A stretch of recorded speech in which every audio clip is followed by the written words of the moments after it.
Hi, how you doing?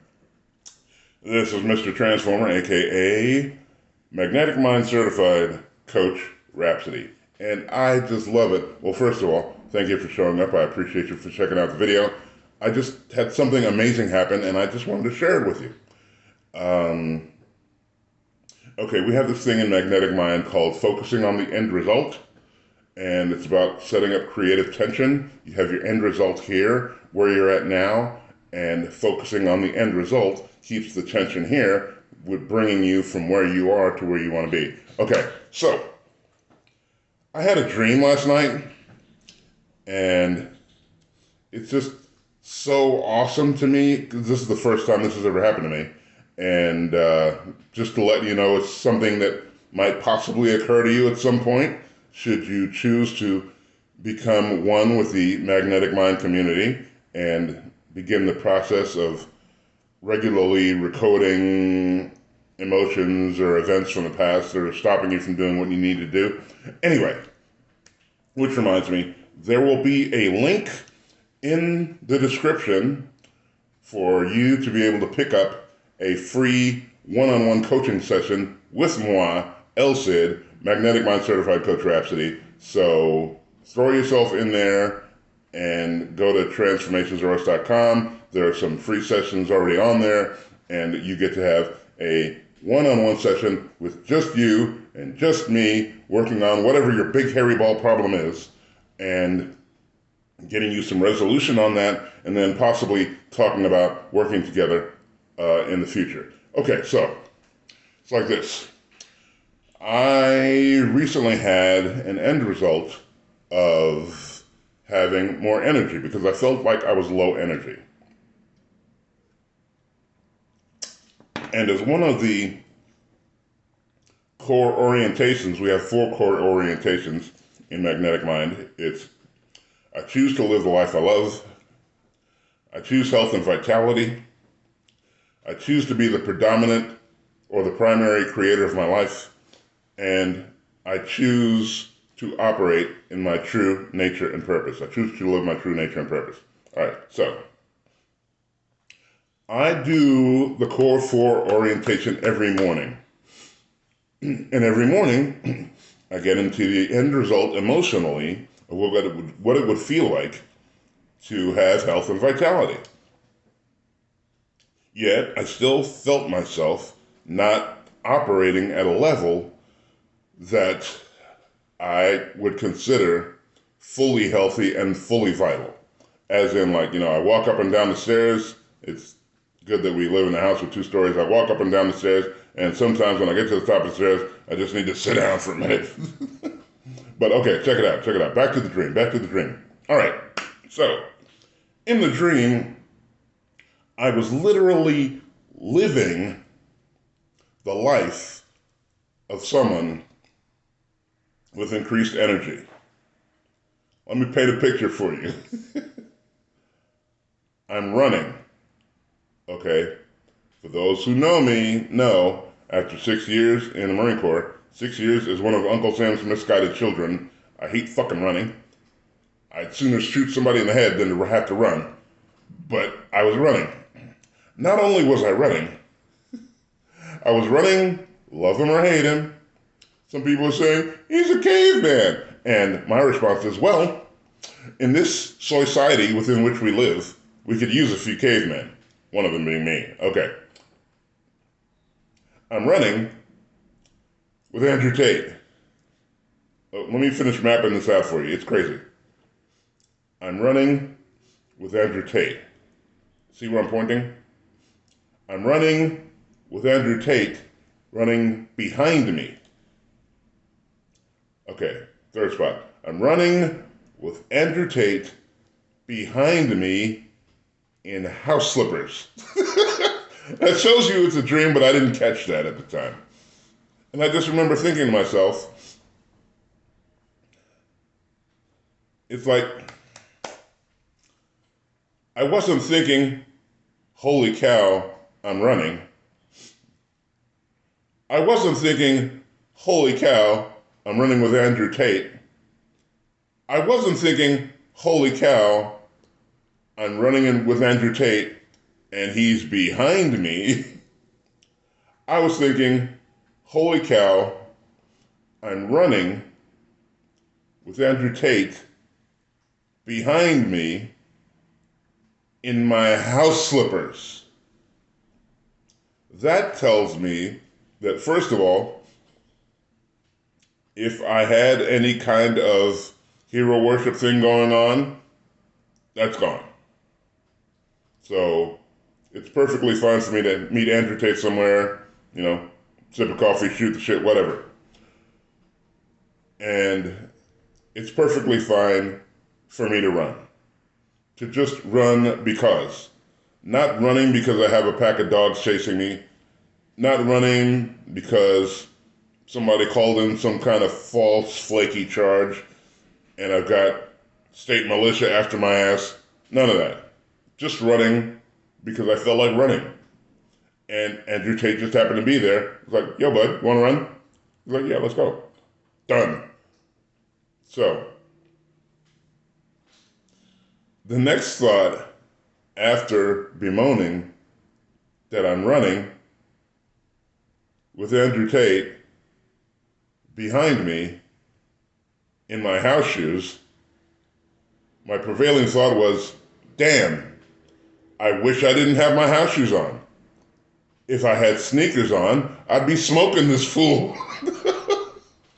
And that's me, 62, who hates running, out running for fun. So and this came as a result of several processes that I did on the idea of increasing my energy. See, that's the thing. In Magnetic Mind, we don't problem solve. I don't do processes to try to stop being low energy. I did processes to increase my energy. We focus on the creation, not the problem. We are in the creative structure, not the problem-solving structure. And I will say over and over again until I'm pink in the face, for those of you who are just listening to the audio, I'm a man of color, so that would take a lot of pinking. But in Magnetic Mind, we focus on creating. We do not focus on the problem. That is why the personal development industry is broken, because they focus on the problem and they keep focusing on the problem. The thing is, as long as you focus on the problem, first of all, you set up the identity that you are broken and you need to be fixed. So you need this new program. No. So instead, we focus on the solution. We focus on the creation. What would you like to create? That is the first step, the first question we ask in any transformation session. The first question, what would you like to create? Because the thing is, when you're focusing on what you're creating in Magnetic Mind, all we have to do is help you remove what's in the way between where you are now and your creation, what you want to create. The thing is, if you are stuck in the problem-solving structure, we are trained in the problem-solving structure, we are ingrained in the problem-solving structure, but the thing is, in the problem-solving structure, there will always be a problem. There has to be a problem to support the problem-solving structure. I will say that till the day I die, because otherwise people just won't get it. That's why when we're working with people, the first question is, what do you want to create?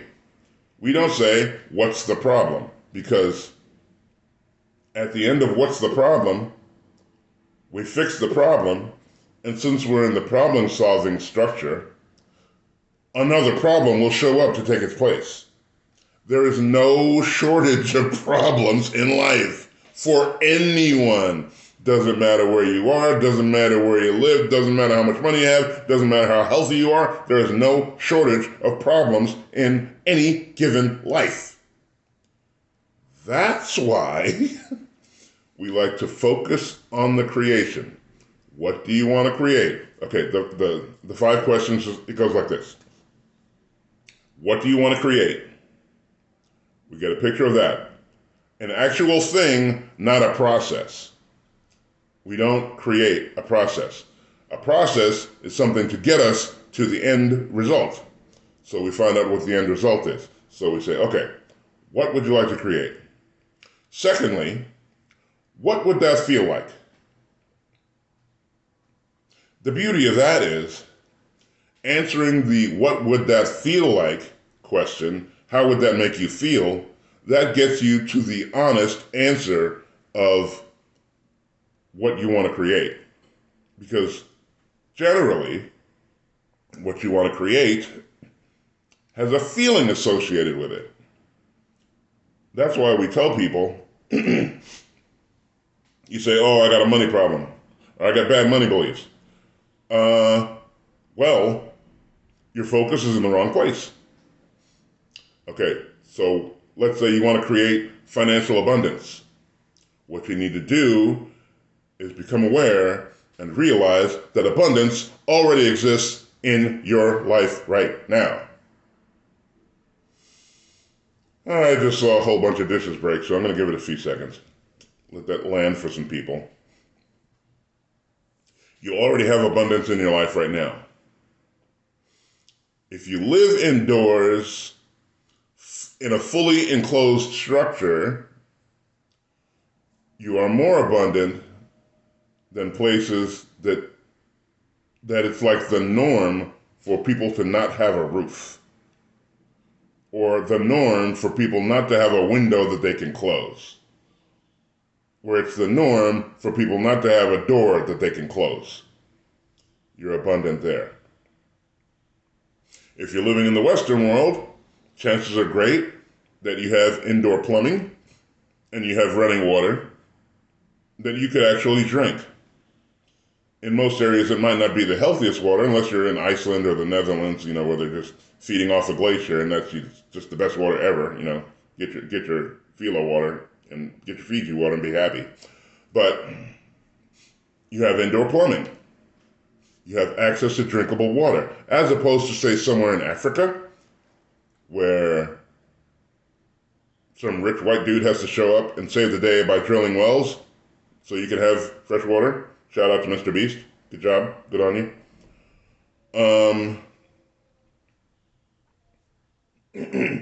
So you already have abundance in your life. Take a look out your window.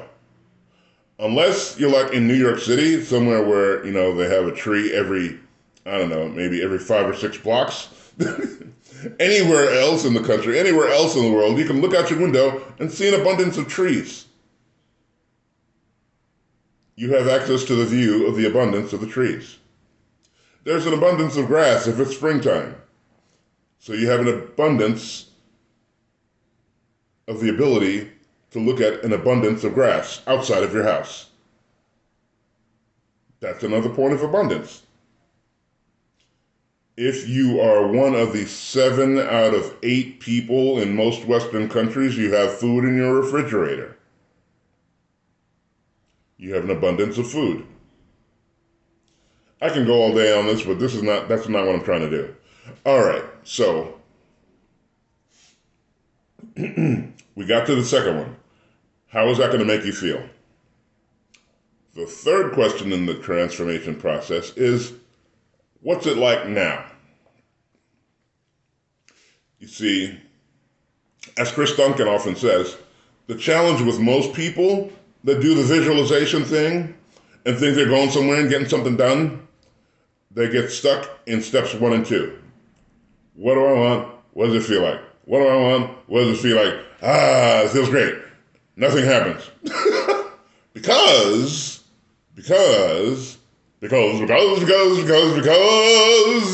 because you haven't set up a creative tension structure.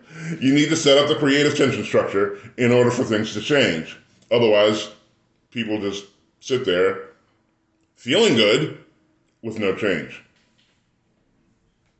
So the what's it like now sets up the creative tension structure that you can use the focus on what you want to create here to help pull you toward that. And the fourth thing we do is find out how much resistance you have between where you want to be and where you're at now. Usually we just grade it between 0 and 10. Depending on what the situation is, you might be a 2 or a 3 or a 0. If you're a 0, you can basically just walk into whatever it is that you wanted to create. If you're at a 10, you're like swimming through peanut butter and it's just not going to happen. And what we do in that fourth step is we recode the emotions associated with the resistance. The thing is, a lot of people don't realize the resistance was something that you created as a 2 or 3 or 4-year-old as a way to support you getting through life and your family. It's not something that just came on you one day. It's not something that just happened to you. It's your response. It was your response between 2 and 4 to what was happening to you or to what was happening around you. And the way that you came up with to make life make sense for you and your ability to belong to the family. Like one of the analogies we give is in the family of thieves, the person who chooses not to steal is an outcast. So maybe you're in a family of thieves and you figure out that, well, if I'm going to fit in with this family, I need to steal. I might not want to steal. I don't feel good about stealing. I guess that'll go away eventually. But that's what my family's doing, so that's what I have to do in order to fit in with my family. And that's another thing, just to throw it out there. There's nothing you can do to belong more or less to your family. It's your family. You're coded into them in DNA. You are operating in the same superconscious field, the same morphogenetic field. And that's another topic that, okay, I'll touch on it a little bit. Okay. The superconscious is the third level of consciousness. It's a field of information and instruction. The superconscious is what helps the seed of a tree grow into a tree. The superconscious is what helps the baby salamander grow into a grown-up salamander. It's just a field of instruction and a field of information, and all it wants is an experience. It doesn't give a crap one way or the other, good experience, bad experience, positive, negative. It just wants to have an experience. And it's here to help, it's here to support. And so what we do as Magnetic Mind certified coaches, we go, with your permission, into your superconscious, and we give it instructions, we give it directions on ways to treat emotions that are in the way, ways to treat blockages that are in the way, ways to convert things that are not so good into things that are acceptable. See, the thing is, when you remove emotion from trauma, what you're left with is the wisdom.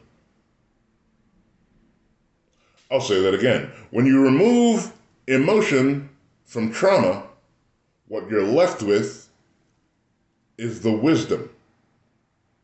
So that's one thing we're always telling the different parts of your body, the different aspects of your personality.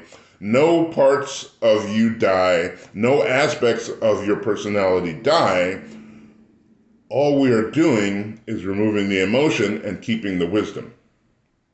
And that usually allows us to be able to continue to do work. All right. So after we have done change work in step 4, after finding out what the resistance is, then we come out to step 5, and step 5 is simply having release from these blockages, having release from whatever was in the way between you and your creation. Step 5 is simply action. What is the next logical action step to take? And that's it. Because that's all we're here to do. That's all we're trying to do. We're not trying to run your lives. We're not trying to do some voodoo woo-woo bullshit on you. None of that. None of that. All we want to do is help you remove the resistance between what you want and where you're at now.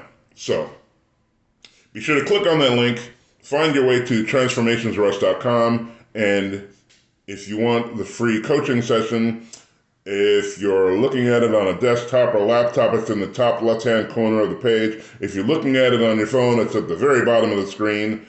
There's a tab that says, what does it say? It's a way for you to write, for you to communicate me, a way for you to email me. And actually, there's a link for that at the bottom of every post. Like I say, there's different posts there. There's different processes there. Check it out. It's really good stuff. And we'll see about getting together and working after your free one-on-one session.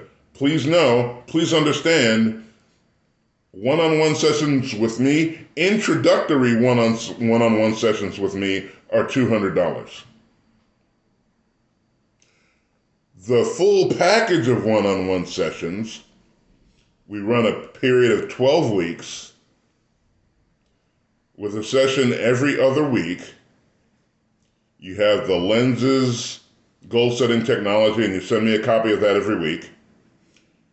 That runs for $3,000 if you buy it up front. If you pay for one-on-one sessions monthly, it's $1,500. That's why it's a better idea for you to go ahead and buy the full boat, because it's like getting a month for free. And each session, we go through whatever we go through to help you get to where you need to get to. And the session can be as long as it needs to be, as short as it needs to be. I don't care. My goal is results for you. So, make your way to transformationsrust.com, check out the information that's there, and click on the link to contact me if you want that free one-on-one session that's worth $200 for the intro. Yeah, it's like that. And until then, me love you long time. Thank you so much for hanging out till the end of the video. I appreciate you. Thank you so much. Me love you long time. And I will speak unto you again very, very soon. Until then, enjoy your life. Enjoy your day. Have fun. Have fun. Really. Force yourself. Instead of looking at all the horrible things that are going on in your life, take a little time to go over, say, 3 things that you're grateful for. 3. They could be, I'm living indoors. It could be, I'm employed. It could be, I ate this week. For some people, that's a thing. There's always something you can be grateful for in your life. Look for it. Lavish in it, as Chris Duncan would say, slosh around in it for a little while. You'll feel better. I'm just saying. Anyway, love you. Talk to you soon. Be well until then. Bye-bye, everybody. Yeah.